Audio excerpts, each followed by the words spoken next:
Welcome to Choice Classic Radio. Like us on Facebook, subscribe to us on YouTube, and help keep this show alive by donating at choiceclassicradio.com.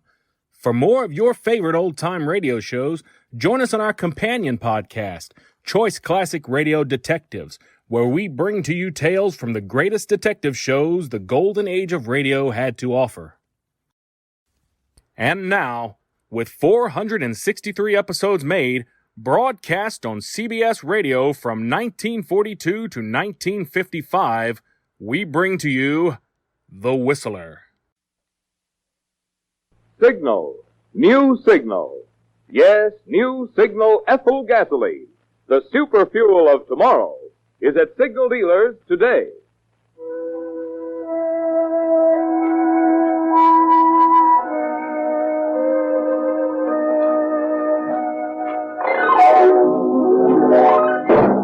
The Signal Oil Company and your neighborhood Signal dealer bring you another curious story by The Whistler. Tonight, Ambition Perilous.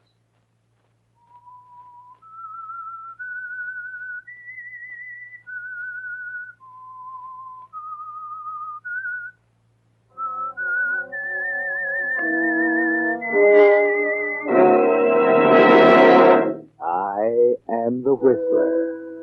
And I know many things, for I walk by night. I know many strange tales hidden in the hearts of men and women who have stepped into the shadows. Yes, I know the nameless terrors of which they dare not speak.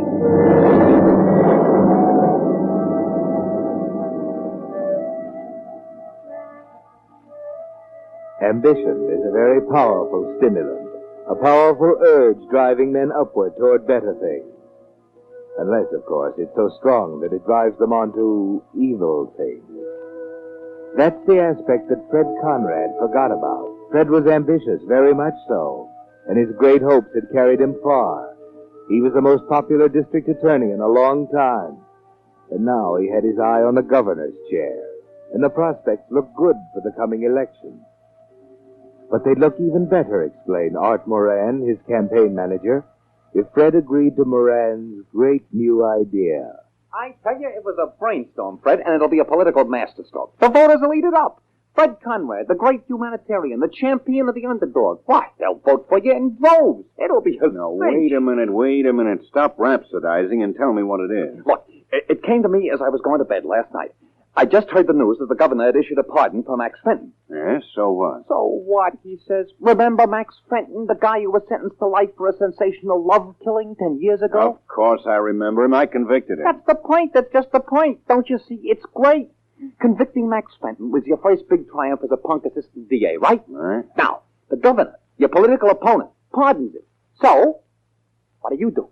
Issue a blast against the pardon? No. You give Fenton a job. A job? That's right. You meet him, shake hands with him, welcome him back into society, and give him a job. A helping hand. Get it? You take him under your wing. Oh, it'll be terrific. Wait a minute. That would mean I'd be siding with the governor, approving his pardon. Not necessarily. You don't have to prove fully. I got your statements all worked out. Besides, sometimes it pays to jump the fence a little. Yes, but suppose Fenton doesn't go straight. Supposing it doesn't work. That's the beauty of it. Let the governor worry about that. It's his baby. He issued the pardon. Oh, well... Now don't you worry about a thing. I've worked everything out. Talked to the parole board this morning. Got the arrangements all made. Here's the statement. You look at it while I phone the not yet now. Wait till I read it. Okay. While I cannot agree with Governor Dawes on the wisdom of pardoning Max Fenton, a convicted murderer, the decision has been made, and I, as a good citizen, will abide by it. Furthermore, I believe it my duty to give whatever assistance I am able to Fenton in his readjustment to the society to which he has paid his debt. Therefore, I have decided to employ Fenton in my home and to offer him every opportunity of once again becoming a useful member of the community.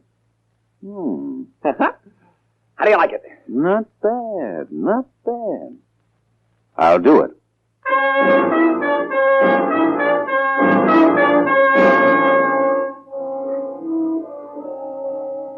Well, that's very decent of you, isn't it, Fred Conrad? That is, it would be if you were doing it for a sincere motive, but you aren't. No, it's only your selfish interest you have at heart. Even when you meet Fenton at the gates and shake hands with him and he thanks you with tears in his eyes, even then it's the newspaper photographer you're watching. And you're thinking about the stories that will appear, Noble Decision, the human side of Fred Conrad, District Attorney, editorials lauding you to the skies. You're thinking of Governor Dawes up at the State House, who's wondering what's behind it, getting nervous about your new political popularity. It all comes true, of course. The newspaper is the governor. But publicity can attract attention lots of places, Fred Conrad, places you'd forgotten about. For instance, at the bar of the Club Saint Moritz. Hiya, Millie. What'll it be? Make it the same, Barney, but double. Double? Coming up, bourbon straight. Thanks. Something bothering you, Millie? Why? Why do you ask that? Just curious. You never ordered the double before. Oh.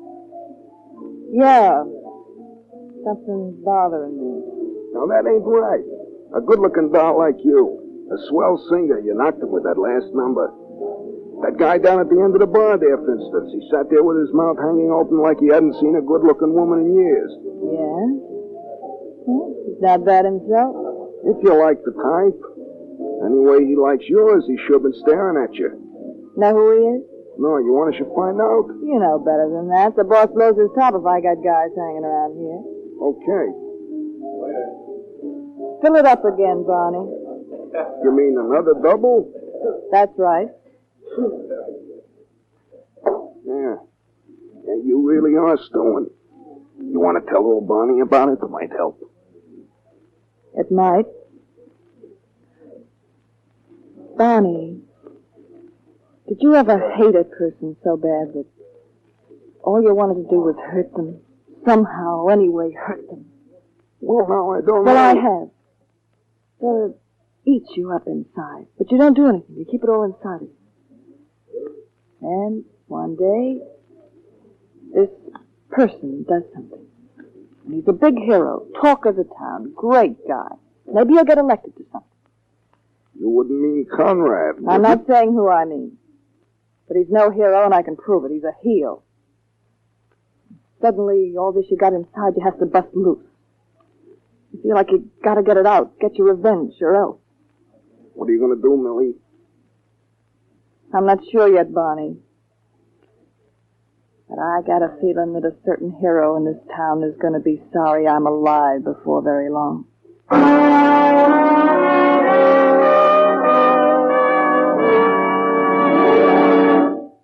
Have you tried new Signal Ethyl? If you have, then you know it's the post-war gasoline you've been waiting for. The gasoline of tomorrow that's available today at your neighborhood Signal gasoline station. Motorists who have tried it can tell you about the pep, the pickup, the anti-knock of new Signal Ethyl. Oh, but that'd be spoiling your surprise. Just get a tank full of new Signal Ethyl and make that wonderful discovery for yourself. Touch your foot to the accelerator and feel that old motor get young again. Feel that performance you never dreamed was built into your car. Oh, there's real driving fun, new Signal Ethyl driving. So make it a point to stop this week at one of the friendly stations displaying Signal's familiar yellow and black circle sign. Say, fill her up with Signal Ethyl. Be among the first to find out how much fun driving can be with new Signal Ethyl. And now, back to the Whistler.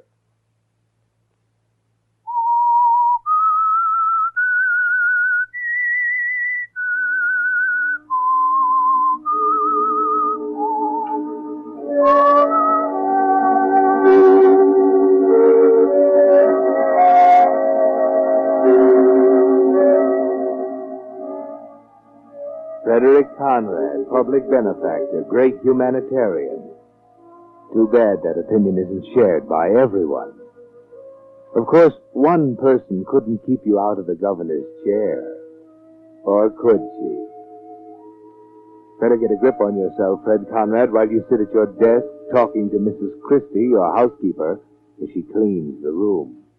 Yes, sir. It's as certain as I'm here in this room, you'll be in the governor's mansion in 2 months. Well, thank you, Mrs. Christie, but, well, we'll take things as they come, eh? And believe me, those who've helped me, stood by me through the lean years, won't be forgotten. The little people who've served so faithfully, like you, Mrs. Christie. Oh, if that isn't just like you, Mr. Conrad, always thinking of others before yourself. Land sakes, you're always doing someone a good turn. All those prodigies, for instance, like Mr. Fenton. Protégés, Mrs. Christie. Oh, yes, of course. Well, that's just my little hobby. You might call me a speculator. I invest in people, and the dividends are well worth it. Probably one of your investments to make another touch. Are you in? Yes.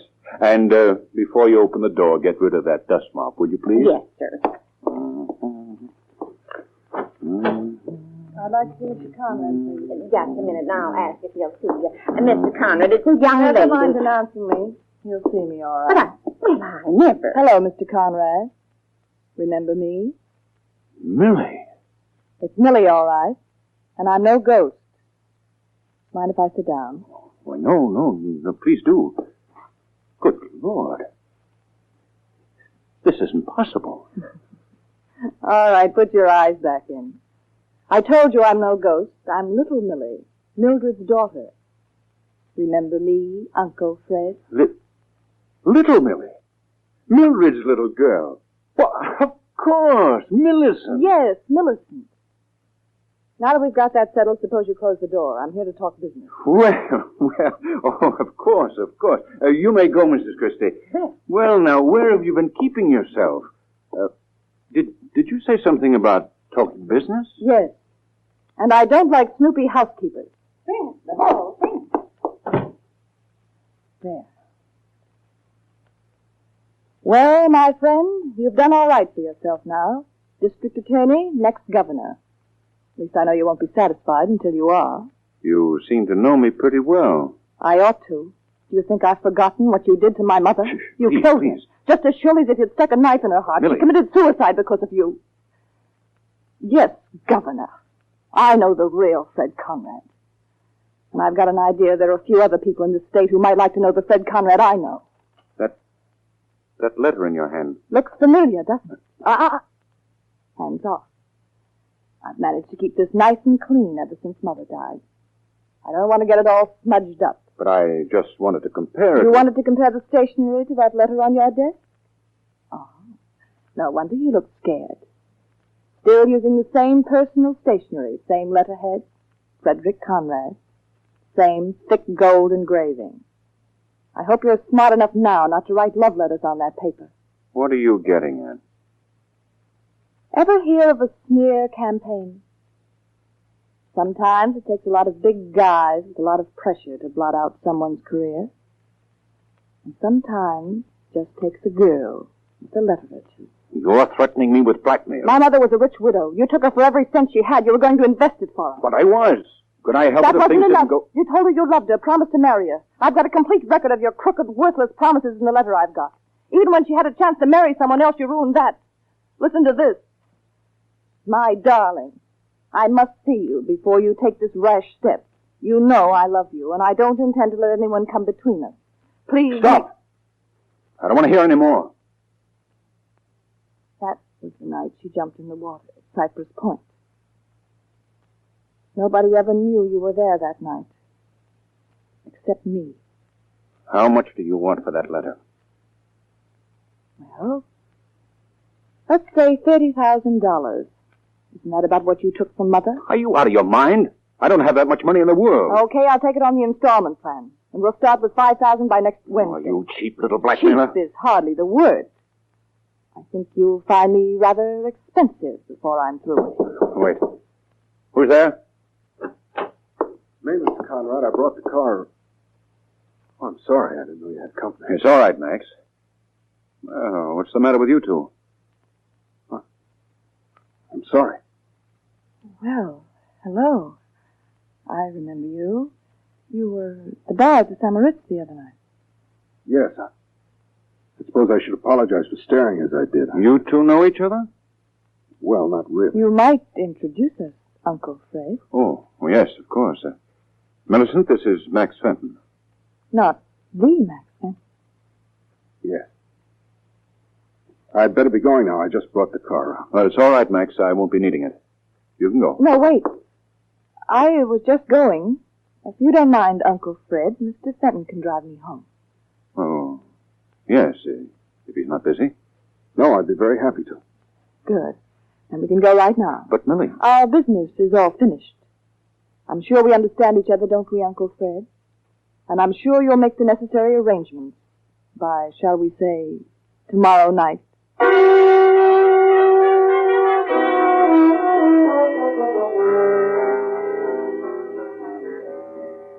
Well, Fred Conrad, the road to the governor's chair looks a little harder than it did a few minutes ago, doesn't it? It's going to be a little more costly than you figured. You've got the first $5,000 and you pay it. But then in 2 weeks, Millie wants another installment, another $5,000. This time you need help, and you get it. From Moran, your campaign manager. But the campaign fund won't stand too much, Fred. Moran has to account for that money. And he says as much the next time, when you're trying to raise the third installment, another $5,000. No, now look, Fred. I can't do it. $5,000 don't grow around on trees. And they're getting plenty strict about campaign expenses. How am I going to account for it? I don't care how you account for it, but I've got to have it. It's important, plenty important. You still don't want to tell me what it's for? No, I don't. Then I'll tell you. You're playing the sucker for a canary. Don't try to deny it. I've been checking up. This singer from the club, St. Marie. She's been coming out to your house to see you. She's been banking big money. Put two and two together. You had no right to go snooping into my business. Your business. It's my business, too. I'm in this campaign up to my neck. And I don't intend to see you play sucker for a dame like that. Now, look, I'm not playing sucker What for do any you call dame. it? Paying big dough to the girlfriend while she makes eyes at another guy, an ex-con, your own gardener. Fenton? Yeah, Fenton. He's the apple of her eye. You mean Millie is going around with Max Fenton? Sure, behind your back. You'll be the laughing stock of this town if it ever gets out. That's why I'm telling you, Fred. There's no more money, period. You better brush that dame off fast, or I'm through. Yeah. Maybe I better hand.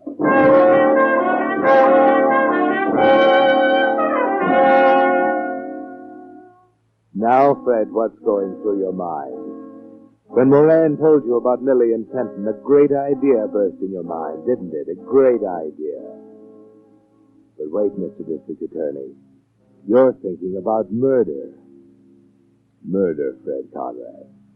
You know all about that. You know what happens to murderers. You've sent them there many times yourself. So if you're going in for anything like that, you'll have to be careful. Plenty careful. Set it up carefully, Fred. Well, Max, you certainly have the green thumb. The roses haven't bloomed like this in years. Just what I've been telling them, Mr. Conrad.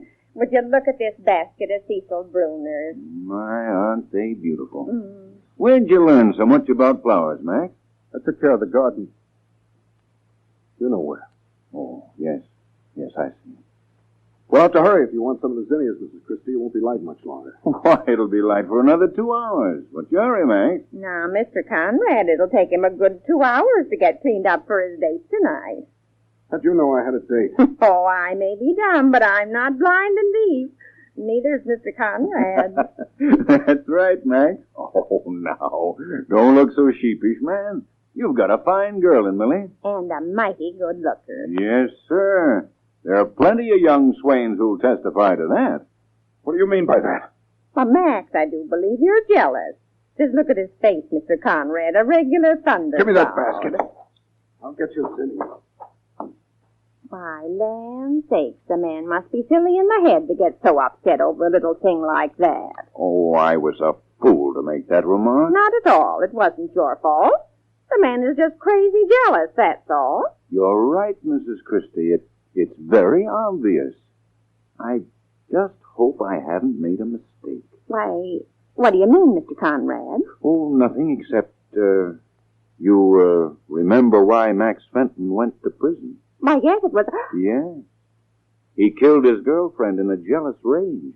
Oh, no. only hope I haven't made a mistake.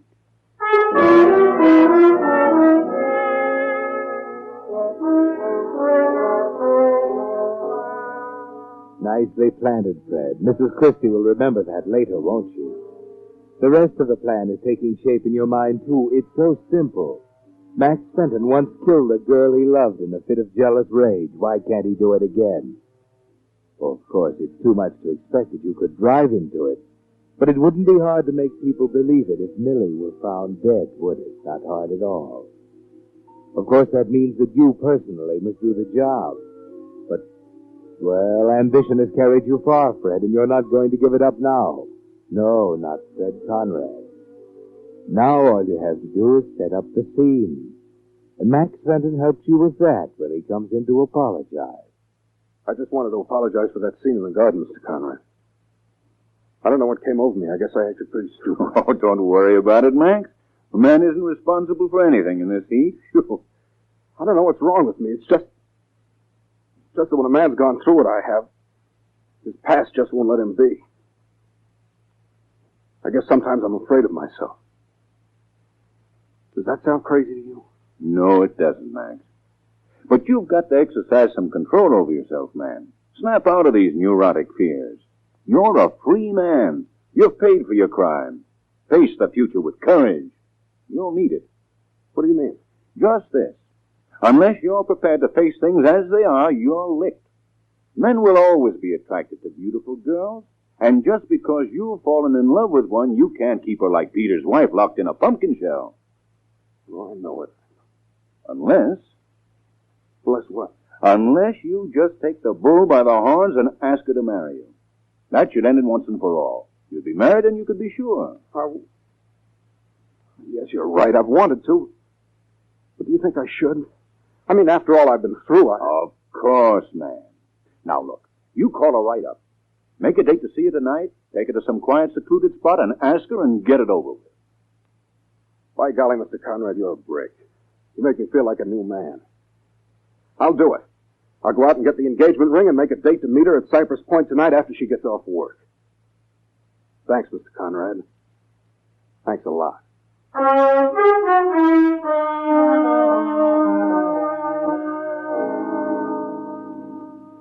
Yes, thanks, Fred Conrad, for setting everything up so well. If Max Fenton only knew how well. It's going just the way you planned. You wait long enough for Max to have made his call. Then you put in one to the same number. Hello? Hello, Millie. Are you alone? Of course I'm alone. Who's this? It's Fred Conrad. Listen, I'll have that money for you tonight. Well, tonight's only Monday. It's not due till Wednesday. But you don't understand. I'll have all of it. So what? Hey, you mean the whole amount? Yes. I had a pretty hard time raising it, but I'll have it all for you tonight. Well, it'll keep till Wednesday. I've got an important date tonight. I know all about your important date, but this needn't interfere. I'm not keeping that much cash on me any longer than I have to. I'll get it to you tonight, and you see that you have those letters. Look, I told you, I What can't... time is Max meeting you at Cypress Point? 11:30. I'll be there at 11. I'll give you the money, get the letters, and be gone in 10 minutes. Hey, what are you trying to pull? The setup sounds phony to me. I'm getting fed up with this business, Millie. And wash my hands of it once and for all. Either you'll agree to my proposal, or we'll just forget the whole thing. You can go ahead and carry out your threats. At this point, I'm beyond caring. Okay. Skip the dramatics. Meet you tonight at 11. And see that you're on time. I will be. And see that you remember to bring those letters.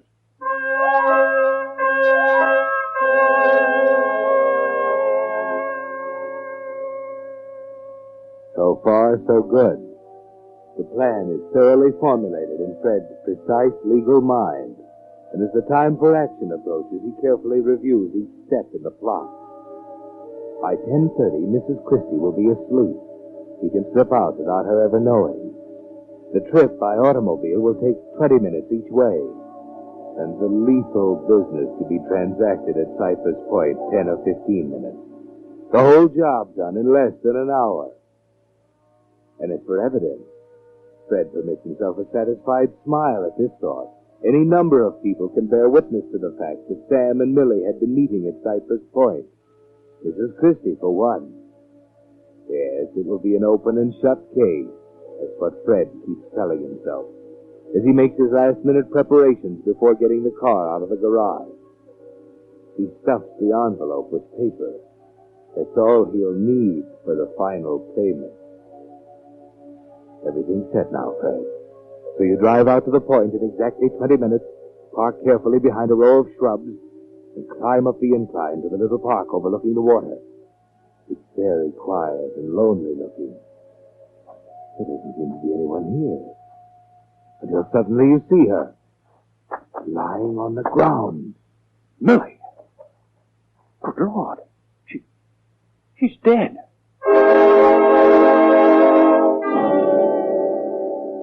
Yes, Fred, there lies Millie, dead. And the thoughts go whirling through your mind. It's even better than you'd planned. Max Fenton had done the job for you, probably in a jealous rage. Maybe Millie refused to marry him. Somehow you don't stop to wonder about the fact that Max wasn't due until 11:30. But you should have, Fred. But now it's too late. Your thoughts are rudely interrupted. Yeah, she's dead. Uncle Fred. Max! What have you done? That shouldn't interest you so much as what I'm going to do. Max, no! No, stop! Max! What are you doing, Max?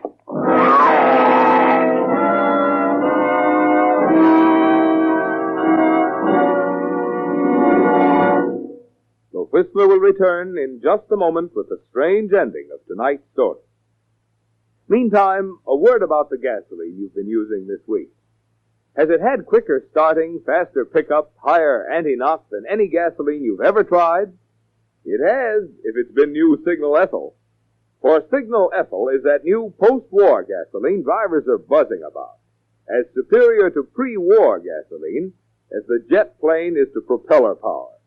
Yes, no matter what year that car is you're driving, it'll seem years younger when it takes its first power-packed draft of new Signal Ethyl.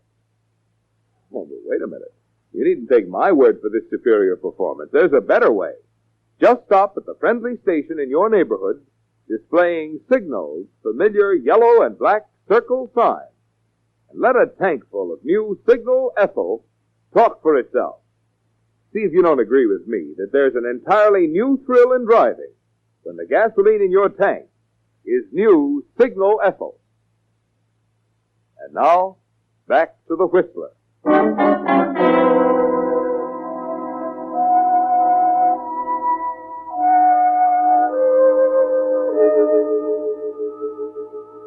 Well, Fred Conrad, it didn't turn out the way you planned, did it? And as you gasped out your last breath, you still didn't know why. You didn't reckon on several important things, Fred. One, that love is impatient. That Max Fenton, anxious to meet his future wife and give her the engagement ring, had arrived early at the point. But why had he killed her then? You might have had the answer to that if you could have seen the letter he held in his hand as he walked away from the point to give himself up to the police. A letter he didn't give Millie a chance to explain. It was a letter on your stationery in your handwriting. Your letter, Fred. My darling, I must see you before you take this rash step. You know, I love you. I don't intend to let anyone come between us. Please meet me at Cypress Point tonight. Just for a few minutes. I know we can straighten everything out. Your loving friend.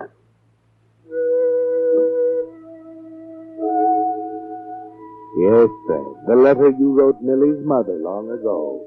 The letter you were going to buy back with murder. The irony of it was you wouldn't have had to. You see, Millie was in love, too. She decided you'd suffered enough. Her revenge was complete. She intended to give the letters back to you tonight and keep the $10,000 she already had as a wedding present from you to her and Max Fenton. Too bad, Fred. It might have worked out so well.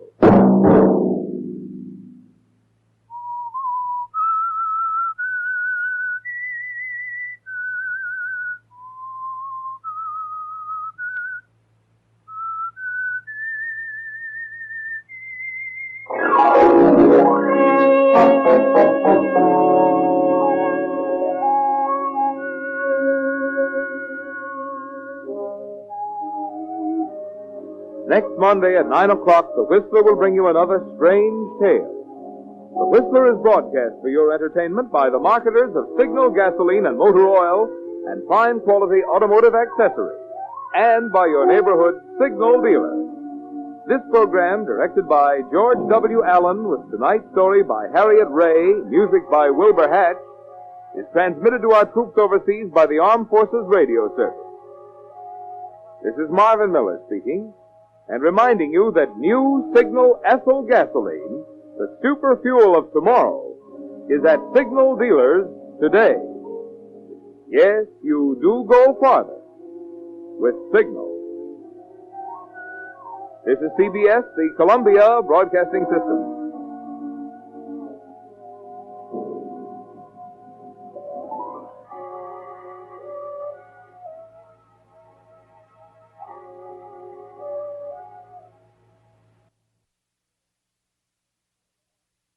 That concludes today's episode. We'd like to thank you and remind you to donate at choiceclassicradio.com. Remember, your donations make episodes like this possible.